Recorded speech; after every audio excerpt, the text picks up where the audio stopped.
Right ఇక breaking news చూస్తున్నాం. ప్రకాశం బ్యారేజీలో బోట్ల తొలగింపు ప్రక్రియ అధికారులకు ఛాలెంజ్ గా మారింది. సుమారు 5 గంటల పాటు అష్టకష్టాలు పడ్డా కూడా బోట్లు అంగుళం కూడా కదట్లేదు. ప్లాన్ ఏ ఫెయిల్ అవడంతో ఇవాళ ప్లాన్ బిని అధికారులు సిద్ధం చేశారు.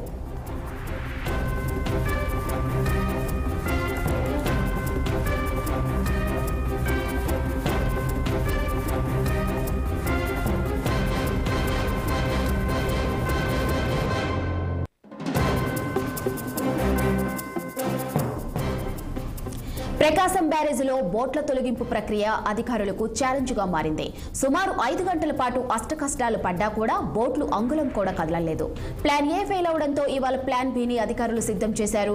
ఇక దీనిపై మరింత సమాచారం మా ప్రతినిధి కృష్ణ అందిస్తారు. చెప్పండి కృష్ణ, ప్రకాశం బ్యారేజీలో బోట్ల తొలగింపు ప్రక్రియ అధికారులకు ఇదిగా మారింది, ఛాలెంజ్ గా మారింది. దీనిపై పూర్తి అప్డేట్స్ ఏంటి? గత వరదల్లో కొట్టుకొచ్చినటువంటి ఒక 4 బోట్లు ఏవైతే ఒక ఇసుక బోట్లు ఉన్నాయో ఇవైతే ఒక్కసారిగా విజయవాడ ప్రకాశం 67, 68, 69 యొక్క గేట్లను అయితే బలంగా ఢీకొట్ట, అంటే 40 కిలోమీటర్ల వేగంతో వచ్చి ఢీకొట్టడంతో ఒక్కసారిగా కౌంటర్ వెయిట్ అయితే విరిగిపోయింది. అత్యంత ప్రమాదకరమైన సిచ్యువేషన్ నుంచి అయితే విజయవాడ వాసులు అయితే తప్పించుకున్నారని చెప్పేసి అయితే అదృష్టం ఉండి చెప్పచ్చు. ప్రధానంగా ఈ గేట్లు రావడంలో కుట్రకోణం దాగుందని చెప్పేసి కూడా ఆ బోట్ల యజమానులు అయితే ఇప్పటికే పోలీసులు అరెస్ట్ చేసి రిమాండ్ పంపించారు. కానీ ఈ బోట్లు తొలగించడం మాత్రం ప్రభుత్వానికి ఒక పెద్ద సవాల్గా అయితే మారిందని చెప్పాలా. గత 3 రోజులుగా అయితే ఏదైతే శ్రమిస్తున్నారు ఈ బోట్లను తొలగించాలి అని ఈ పెద్ద పెద్ద క్రేన్లు తీసుకొచ్చి దాదాపుగా 50 టన్నులు వెయిట్ లిఫ్ట్ చేసే ఏదైతే బోట్లు లిఫ్ట్ చేయగలిగినటువంటి క్రేన్లు తీసుకొచ్చి అనేక రకాలుగా చేస్తున్నా కూడా ఇప్పటివరకు ఒక్క అంగుళం కూడా కదలని పరిస్థితిలో మనం చూస్తా ఉన్నాం.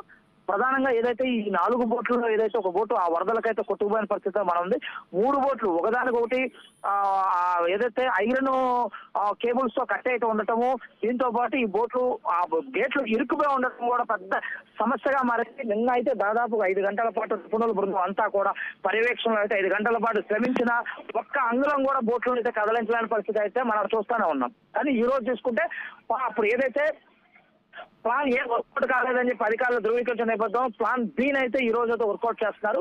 ఏదైతే విశాఖపట్నం నుంచి అయితే కొంతమంది ఎక్స్పర్ట్స్ అంటే డైవింగ్ టీమ్ అయితే ఏదైతే డైవింగ్ చేస్తారో ఆ డైవింగ్ టీమ్ అయితే ఈ రోజు విశాఖపట్నం నుంచి తెప్పించారు. దీంతో పాటు అంటే ఎయిర్ బెలూన్స్ ద్వారా లిఫ్ట్ చేయాలనే ఒక ప్లాన్ బిని అయితే వర్కౌట్ చేస్తారు. ఇవన్నీ కూడా విశాఖపట్నం నుంచి అయితే టీంలు అయితే రప్పించారు. ఈ టీం ద్వారా అంటే నీళ్ళలోకి దిగి నీళ్ళ అడుగుల నుంచి దీన్ని కట్టర్ పెట్టి కట్ చేసి ఈ బోట్లని బిట్స్ అండ్ పార్ట్స్ గా మాత్రం కట్ చేసి వీటన్నిటిని వెలికి తీయటమా లేకపోతే ఆ యొక్క 2.5 లక్షల క్యూసెక్కుల వరద వాటర్ లో వదిలివేయటం అనే దానిపైన కూడా అధికారులు అయితే నిమగ్నం అయితే పనిచేస్తారు. ఉదయం నుంచి కూడా ఇప్పటికే ఎయిర్ బెలూన్స్ అన్ని కూడా సిద్ధం చేస్తారు. అంటే ప్రధానంగా ఎయిర్ బెలూన్స్ ఏంటంటే ఏదైతే పార్ట్స్ బోట్ కట్ చేసిన పార్ట్స్ ఏదైతుందో వాటిని పైకి లిఫ్ట్ చేయగలుగుతారంత సామర్థ్యం గల ఎయిర్ బెలూన్స్ ఇవన్నీ కూడా ఉన్నాయి. వాటన్నిటిని కూడా విశాఖపట్నం తెప్పించి ఈ రోజు అయితే ఏ విధంగా సరే బోట్లని ఆ గేట్లకు అడ్డం పడ్డ వాటిని తొలగించాలన్నాక శ్రమిస్తున్నారు. ఉదయం నుంచి అయితే ఇప్పటికీ శ్రమిస్తున్నారు. కానీ వెయిట్ చేయాల్సిన సందర్భంలో మనకు కనిపిస్తుంది ప్లాన్ బి వర్కౌట్ అవుతుందా లేదా. ప్లాన్ బి వర్కౌట్ కాకపోతే ప్రభుత్వం దగ్గర ఉన్నటువంటి ఇంకా ప్లాన్ 3 ఏమన్నా అంటే ప్లాన్ సి ఏమన్నా ఉందా అనే వివరాలు అయితే మరి కాసేపట్లో మనకు అధికారికంగా అయితే ప్రకటిస్తారని చెప్పి మనకు ప్రస్తుతం అయితే తెలుస్తుంది. మాదిరి థ్యాంక్ యూ కృష్ణ.